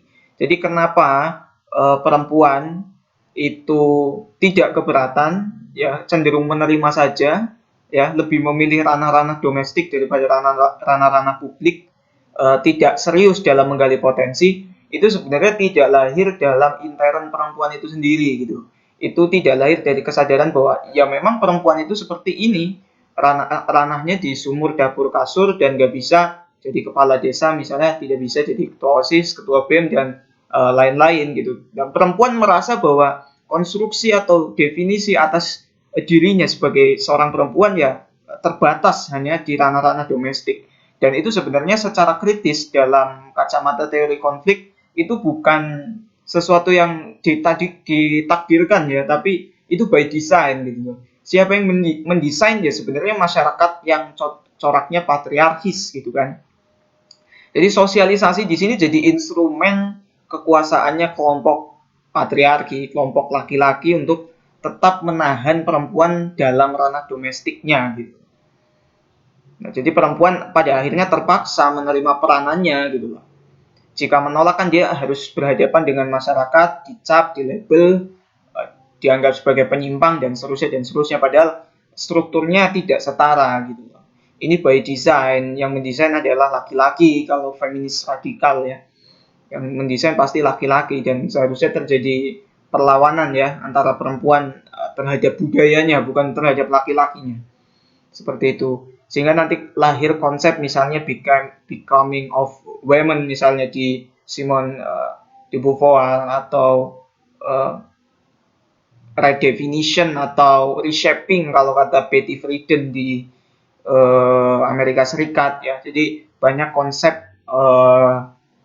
untuk merubah jalan pikiran perempuan menuju keberdayaan, menuju berdikari dan seterusnya. Teori-teori feminis banyak, bahkan sudah dikait-kaitkan dengan ranah-ranah lain karena feminisme ternyata tidak hanya operatif untuk mengcover isu gender, tapi juga bisa mengcover isu-isu lain seperti filsafat, politik, dan bahkan juga ekologi yang melahirkan ekofeminisme gitu. Jadi agak panjang nanti kalau kita ngobrol tentang gender dan feminisme ya, bahkan ini ada bab khusus yang membahas tentang itu. Nah, perempuan terpaksa menerima peranannya, terjadi proses sosialisasi melalui berbagai institusi, keluarga, sekolah, bahkan media massa. Jadi perempuan sampai atau tiba pada definisi atau identitas diri atau citra dirinya yang terbatas dalam arti ya dia hanya bergerak, hanya bereksistensi dalam ruang domestik itu ya sebenarnya terjadi atau akibat dari proses sosialisasi yang dilakukan berbagai institusi gitu loh. Institusi dalam pengertian sosiologi jangan pahami seperti KPK misalnya, Komnas HAM, LSM misalnya. Tapi institusi juga tidak selalu terlembagakan ya, bukan terlembagakan juga, tidak selalu formal gitu, tapi ada juga yang informal gitu. Ada keluarga misalnya, sekolah, media massa. Keluarga mungkin melanjutkan apa yang ditanamkan di sekolah ya atau di lingkungannya. Tapi yang menjadi menarik sebenarnya media massa, karena media massa suka tidak suka itu juga menjadi variabel tertentu ya, atau variabel lain yang memengaruhi pola pikir manusia, apalagi manusia kontemporer ya, yang sudah masuk dalam era digitalisasi dengan banjir informasi. Nanti kita bisa bahas kalau ketemu yang Baudrillard tentang simulacra. Jadi misalnya iklan-iklan tentang kosmetik, iklan-iklan tentang busana-busana yang bernuansa merah muda misalnya, iklan parfum, itu selalu diiklankan oleh perempuan.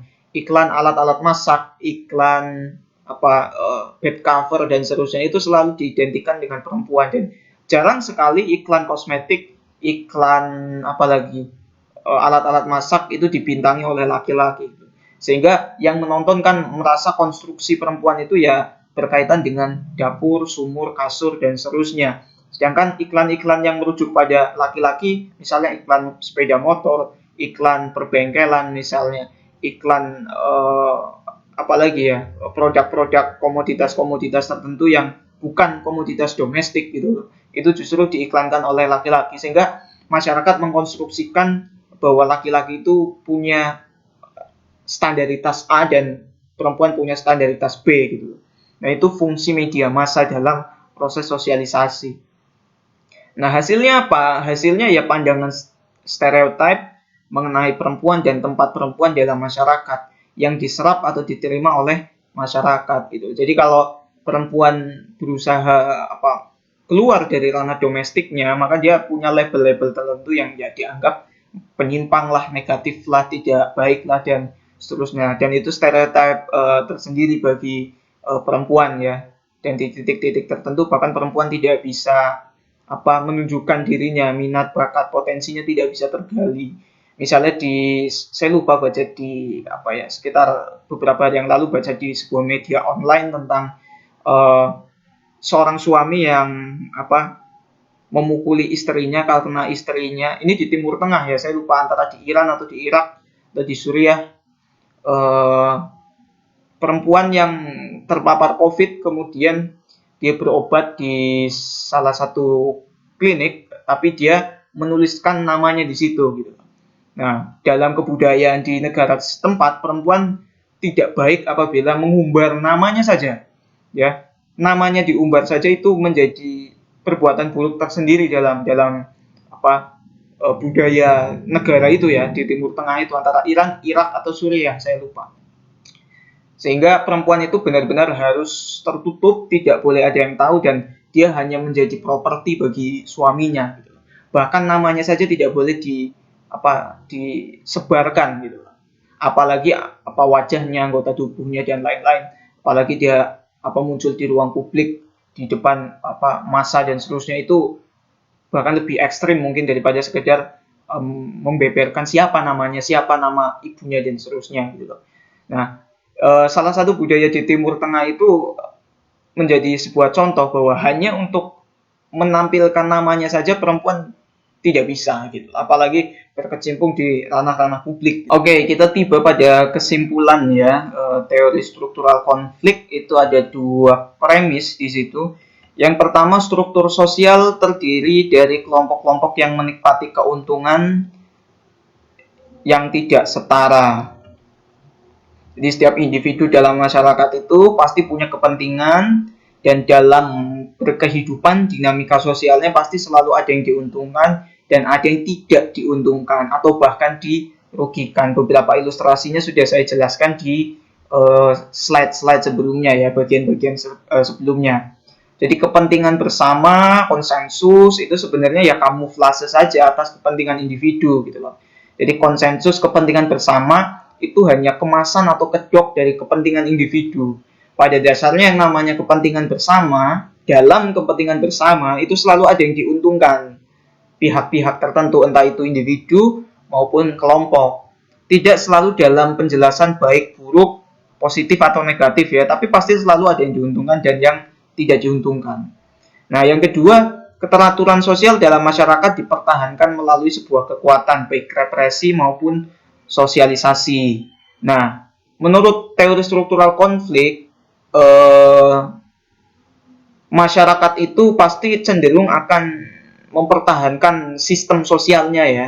Kalau dalam teori konsensus, kenapa sistem sosial atau struktur sosial itu harus dipertahankan ya untuk menjaga keteraturan sosial gitu. Tapi bagi teori struktural konflik itu sebenarnya kamuflase saja untuk mengamankan kepentingan-kepentingan yang ada gitu loh. Sehingga nanti kalau teori struktural konsensus itu menjelaskan perubahan sosial sesuai dengan kebutuhan masyarakat, sesuai dengan kebutuhan struktur itu sendiri.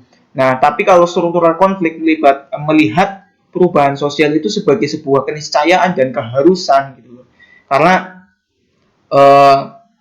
kemapanan itu tidak ada, kondisi yang baik-baik saja itu tidak selalu ada gitu loh. Dan menurut teori konflik, kenapa satu sistem atau struktur atau konstruksi sosial itu langgeng atau bertahan, ya di dalamnya ada sosialisasi tentu, tapi dalam kemasan berbentuk represi, penekanan ya, baik penekanan yang konkret ya, yang real atau yang bersifat simbolik saja. Oke, mungkin ini yang terakhir ya. Jadi bagaimana kita membedakan antara teori struktural konsensus dan teori struktural konflik? Sebenarnya ada kesamaannya ya, sebelum kita masuk ke perbedaan. Ada persamaan antara teori struktural konsensus dan teori struktural konflik. Yang pertama, mereka melihat masyarakat itu dalam bingkai struktural ya. Jadi yang digugat teori struktural konflik itu struktur sosialnya, bukan individunya. Dan yang berusaha dipertahankan oleh teori struktural konsensus itu struktur sosialnya, bukan individunya. Karena individu itu dipengaruhi oleh struktur sosial, dipengaruhi oleh konstruksi sosial atau kebudayaan. Ya, jadi tidak ada individu yang otonom dalam pengertian dua teori ini ya. Individu yang benar-benar independen terlepas dari struktur itu tidak ada. Pasti semuanya terikat dan dikendalikan oleh struktur sosialnya. Bertindak, bersikap berdasarkan struktur sosialnya, dan itu pasti. Kata dua teori ini. Cuma dua teori ini berada pada posisi yang berseberangan ya. Kalau teori konsensus lebih melihat bahwa hari ini ya sudah baik dan harus dipertahankan. Bagi teori konflik tidak ada kebaikan sejati, tidak ada kestabilan sejati, dan perubahan adalah keniscayaan. Oke. Jadi kalau di Durkheim misalnya, struktur sosial atau kebudayaan ini disebut sebagai fakta sosial ya. Fakta sosial nanti kita bedakan antara realitas sosial dengan fakta sosial di babnya Durkheim nanti. Karena seringkali istilah fakta sosial ini digunakan untuk merujuk satu fenomena sosial ya, padahal bukan itu definisinya. Tapi unsur ekstern yang mengendalikan perilaku masyarakat itu fakta sosial. Atau kalau dalam Michel Foucault disebut sebagai wacana ya, atau kalau dia langgeng maka sebuah rezim wacana. Nah, wacana ini juga yang mengendalikan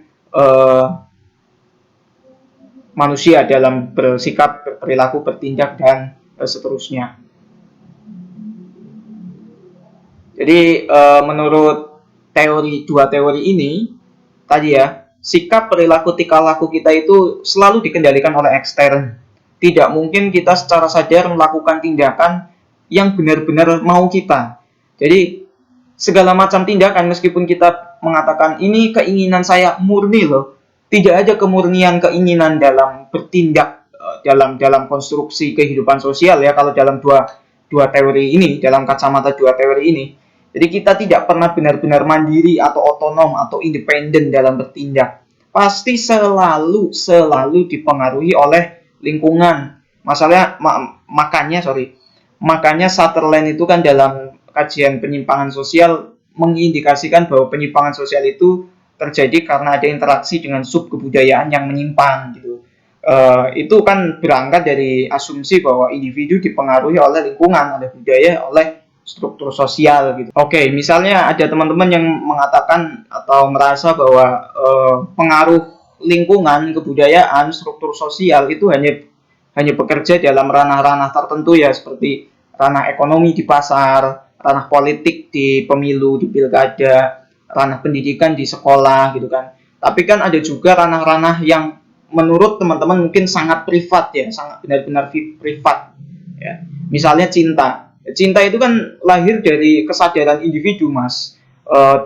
Benar-benar itu anugerah dan itu dilakukan oleh individu masing-masing. Tidak ada sangkut pautnya dengan lingkungan. Saya benar-benar mencintai atas nama diri saya sendiri. Oke, di satu sisi iya, tapi pernahkah kita berpikir bahwa kenapa cinta identik dengan setangkai bunga mawar, sekotak coklat, atau simbol hati, atau parfum, atau barang-barang branded, atau perhiasan dan seterusnya. Kenapa ada identik-identik semacam itu untuk merepresentasikan yang namanya cinta? Dan kemudian setiap kali orang yang kita cintai misalnya berulang tahun, yang kita bawakan ya setangkai bunga mawar, sebatang coklat gitu kan, atau hadiah-hadiah barang-barang tertentu, atau parfum kah, atau perhiasan kah, dan macam-macam gitu loh. Kenapa kita tiba pada tindakan itu gitu loh? Apa referensinya ketika kita melakukan itu, ketika kita memberikan setangkai bunga mawar kepada orang yang kita cintai? Apa referensinya? Apakah dia tiba-tiba muncul dalam pikiran kita bahwa cinta identik dengan setangkai bunga mawar? Tentu kalau kita menggunakan penjelasan yang sosiologis itu tidak serta-merta seperti itu, apalagi kita menggunakan penjelasan yang struktural gitu loh. Sampai ada representasi atas cinta menggunakan barang-barang atau komoditas-komoditas tertentu, yaitu pasti terjadi karena ada pengaruh struktur atas individu gitu loh. Sehingga cinta direpresentasikan atas barang-barang tadi gitu loh.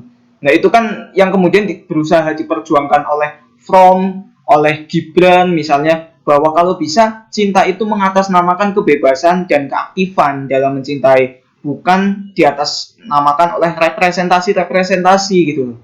Representasi yang mewakili cinta adalah setangkai bunga mawar, adalah 2 lembar tiket bioskop, adalah sekotak coklat, dan manusia lupa pada esensi mencintai itu sendiri gitu. Itu yang berusaha digugat oleh Erich Fromm kan, dan Khalil Gibran misalnya tentang konsepsi dari cinta itu sendiri gitu loh. Karena mereka berdua merasa manusia itu terlalu sibuk pada representasi atas tindakan mencintai dan lupa memaknai cinta itu sendiri gitu loh. Nah, pada kasus ini ya kita bisa katakan bahwa ranah yang paling privat sekalipun yang namanya cinta itu bisa dipengaruhi oleh struktur sosial, konstruksi dan kebudayaan gitu loh. Kalau hari ini kita sudah masuk fase-fase dewasa muda, sudah mulai ada ketertarikan dengan lawan jenis, kemudian kita berusaha mengungkapkannya, pastikan kita butuh referensi, dan referensi itu kemudian nanti berusaha mengamati lingkungan, berusaha mengobservasi lingkungan, apa sih yang dilakukan orang yang mencintai orang lain untuk menyatakan cintanya. Oh, dia direpresentasikan dengan setangkai bunga mawar dan seterusnya. Nanti lebih komprehensif dibahas dalam strukturalisme genetiknya Pierre Bourdieu misalnya, bahwa ada dialektika antara diri dengan lingkungan dan lingkungan dengan diri. Oke, di situ ya.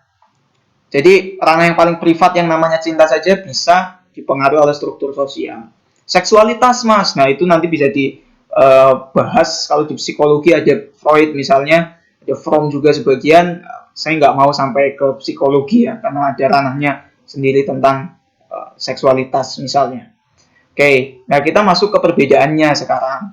Ada beberapa poin perbedaan yang ini sebenarnya catatan saya di mata kuliah sistem sosial budaya ya. Jadi materi ini antara teori struktural konsensus dan teori struktural konflik itu bisa berguna buat teman-teman prodi sosiologi yang dapat mata kuliah sistem sosial. Nah, kita lihat ya. Pertama, menurut teori konsensus, nilai norma merupakan elemen dasar kehidupan sosial ya. Karena nanti outputnya adalah tindakan sosial. Kalau konflik melihat bahwa elemen dasar kehidupan sosial ya kepentingan gitu. Yang memengaruhi tindakan kita ya kepentingan-kepentingan kita, bukan standaritas nilai norma itu hanya kamuflase atas kepentingan. Di balik tata nilai norma selalu ada kepentingan. Berikutnya, konsekuensi kehidupan sosial adalah komitmen menurut konsensus. Bagi konflik, konsekuensi kehidupan sosial adalah keterpaksaan. Bagi konsensus, kesepakatan atas tata nilai kebudayaan ya harus harus dimaknai sebagai sebuah komitmen, harus dijalankan sebagai sebuah komitmen, gitu kan, atas kehidupan bermasyarakat. Bagi konflik, kita menjalankan tata nilai kebudayaan, jangan pulang malam, pakai pakaian sopan, itu cuma keterpaksaan. Kalau bisa kan kita pengennya pakai pakaian ya seenaknya kita sendiri. Kalau bisa kita ke sekolah ya nggak perlu pakai seragam. Kalau bisa kita ke kampus ya cukup pakai baju tidur, nggak perlu mandi dan seterusnya. Tata nilai itu cuma bikin kita terpaksa gitu. Tapi bagi konsensus enggak, itu komitmen supaya masyarakat tetap teratur gitu. Berikutnya, kehidupan sosial menghasilkan solidaritas ya. Bagi konflik, kehidupan sosial menghasilkan oposisi, perpecahan dan permusuhan karena selalu ada yang diuntungkan dan tidak diuntungkan. Bagi konsensus, konsekuensi kehidupan sosial ya saling mengayomi, solid dan seterusnya. Berikutnya, sistem sosial bersifat integratif, selalu menyatukan, sejuk gitu kan. Tapi bagi konflik, sistem sosial merupakan integrasi yang kontradiktif. Jadi di balik kebersatuan, integrasi itu ada kontradiksi-kontradiksi. Katanya bersatu, katanya solid, tapi kok ada yang kaya dan miskin. Katanya bersatu, katanya solid, tapi kok perempuan nggak bisa jadi kepala desa misalnya. Nah itu kan kontradiksi di balik integrasi. Nah berikutnya, sistem sosial cenderung bertahan bagi konsensus, tapi bagi konflik sistem sosial cenderung berubah. Tadi sudah saya jelaskan ya. Nah, teori-teori yang nuansanya konsensus dan konflik apa saja? Kalau di konsensus, teorinya itu ada fungsionalisme, misalnya struktural fungsional, atau teori-teori yang diilhami Emil Durkheim ya. Jadi Durkheimian itu juga masuk dalam teori konsensus. Kalau teori konflik tentu ada Marxisme, neo-Marxisme, dan feminisme. Jadi tokoh-tokoh yang tercover dalam teori-teori itu pasti alirannya ke salah satu dari teori antara konsensus atau konflik. Tokohnya siapa? Kalau di konsensus ada Spencer, ada Durkheim, ada Paxson, ada Merton ya. Tapi kalau di konflik tentu ada Marx, Gramsci mewakili neo-Marxisme, dan misalnya Simone de Beauvoir mewakili feminisme. Jadi untuk mengidentifikasi pikiran tokoh ketika teman-teman belajar teori yang basisnya adalah tokoh, dapat mata kuliah teori sosial, sosiologi klasik, sosiologi modern, sosiologi kritis, itu sebenarnya cukup pahami kira-kira posisi teorinya itu atau nuansanya dekat kemana. Marx misalnya dalam Marxismenya, karena dia berorientasi pada eksploitasi atas buruh ya yang dilakukan oleh kapitalis, tentu di sini dia berusaha mengubah sistem sosial gitu kan. Kalau bisa sistem sosialnya jangan seperti inilah, diubah gitu kan. Nah, berarti nuansanya konflik. Kalau Durkheim tentang sosialisasi, pentingnya sosialisasi, bahwa masyarakat adalah tempat untuk memproduksi tata nilai dan seterusnya. Nah, kita bisa paham bahwa dia alirannya teori konsensus gitu. Sehingga kita paham kapan kita menganalisis fenomena sosial menggunakan teori konflik dan kapan menggunakan teori konsensus. Dua-duanya basisnya struktural gitu loh. Tapi nanti agak beda, agak banyak irisannya kalau tokoh-tokoh di sosiologi misalnya, tokoh-tokoh masuk teori sosiologi modern. Itu biasanya irisan teorinya banyak ya. Jadi di satu sisi dia agak konsensus, tapi dia juga punya perangkat-perangkat teori konflik. Jadi agak disintesiskan, jadi agak disatukan gitu. Resep-resepnya disatukan. Misalnya di Pierre Bourdieu itu bagi saya dia sintesis antara Marx, Durkheim, dan Weber. Jadi tiga-tiganya, nuansa tiga-tiganya itu ada dalam perkakas teorinya Pierre Bourdieu. Semakin modern, semakin masuk postmodern, biasanya teorinya tidak sentris ya. Jadi enggak, kalau dia dipengaruhi Marx, berarti dia murni Marxisme misalnya, dia Marxian asli gitu. Enggak juga gitu. Kadang dia punya titik-titik tertentu untuk agak Durkheimian, agak Weberian misalnya. Di neo-Marxisme biasanya walaupun neo-Marxisme tentu premisnya seperti Marx, revolutif ya, berdasarkan perubahan, tapi di dalamnya juga dipengaruhi oleh tokoh-tokoh yang lain di luar sosiologi juga, di filsafat juga, di psikologi juga.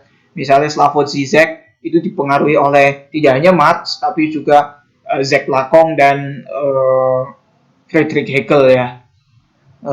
Jadi seperti itu. Itu untuk memudahkan kita sebenarnya mengkategorisasi kira-kira satu fenomena ini enaknya pakai Durkheim atau Marx ya. Oh, Marx alirannya konflik, Durkheim alirannya konsensus. Jadi dua-duanya bekerja sebenarnya. Tidak ada yang lebih baik, tidak ada yang lebih buruk, tidak ada yang positif, tidak ada yang negatif. Dua-duanya benar dalam titiknya masing-masing, dalam posisinya masing-masing.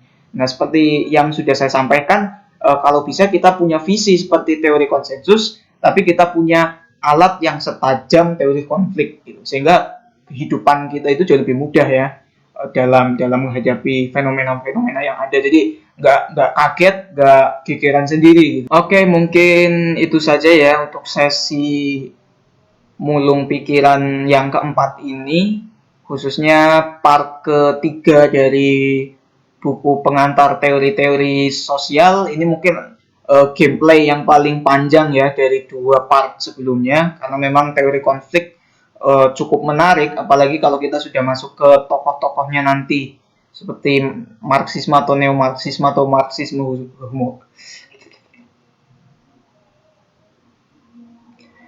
Oke, mungkin itu saja mulung pikiran di sesi keempat ini, khususnya part ketiga dari pengantar teori sosial. Mungkin ini gameplay yang paling panjang ya dari pengantar teori sosial, karena teori konflik memang satu alternatif pemikiran yang baru, khususnya ketika Marx lahir ya. Marx muncul, nanti kita detail bahas di Marx dan Marxisme. Dan agak menarik juga dan agak panjang juga kalau kita masuk neo-Marxisme dan turunan-turunannya. Dan sebenarnya kita nggak perlu pusing-pusing ya untuk memaknai dua teori ini, mana yang benar atau mana yang salah, karena kita tidak sedang bicara itu, kita tidak sedang mengkategorisasikan mana yang positif, mana yang negatif, karena dua teori ini pada dasarnya bekerja, pada dasarnya operatif, pada dasarnya eksis dalam kehidupan manusia, kehidupan kita. Cuma memang kita tidak sadar, atau yang sadar hanya orang-orang tertentu yang memang sedang atau concern dalam bidang sosiologi. Sama halnya dengan psikologi, sama halnya dengan fisika. Mungkin bagi saya beberapa fenomena fisika itu saya tidak pernah sadari, tapi bagi ilmuwan-ilmuwan fisika mungkin itu memang eksis dalam hidup manusia, memang terjadi.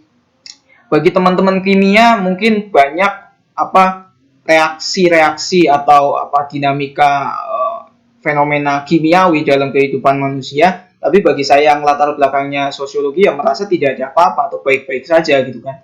Tentu ini sebenarnya tergantung kita berada pada posisi yang mana dan seberapa concern kita dengan studi kita masing-masing gitu. Jadi kita nggak perlu buang-buang waktu ya, mana ilmu yang paling baik, mana yang paling buruk misalnya, mana ilmu yang luar biasa, mana yang tidak luar biasa, karena ilmu lahir ya untuk memudahkan hidup manusia gitu. Dan semuanya di ranah-ranahnya masing-masing, concern dengan ranahnya masing-masing, sehingga kehidupan kita jauh lebih baik ya. Oke, mungkin itu saja ya. Terima kasih atas perhatiannya. Tetap tonton Mulung Pikiran. Yang belum nonton Mulung Pikiran bisa cek-cek di description atau cek-cek di beberapa video yang sudah saya upload sebelumnya. Terima kasih.